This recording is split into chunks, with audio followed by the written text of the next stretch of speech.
কমলাসাগর বিধানসভা কেন্দ্রের মধুপুর এলাকায় প্রাণী সম্পদ বিকাশ দপ্তরের আর্থিক সহযোগিতায় ৩০ লক্ষ টাকা পেয়ে মাছের খাদ্য তৈরির অত্যাধুনিক কারখানার উদ্বোধন করেন মন্ত্রী সুধাংশু দাস।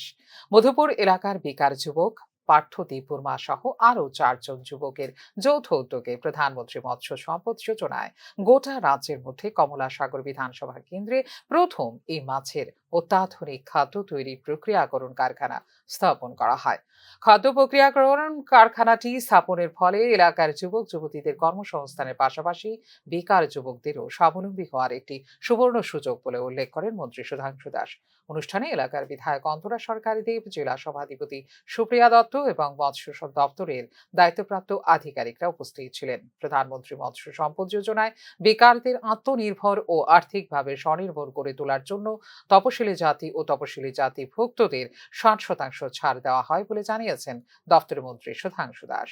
এটা ভারত সরকারের প্রধানমন্ত্রী মৎস্য সম্পদ যোজনা এই স্কিমের অন্তর্গত।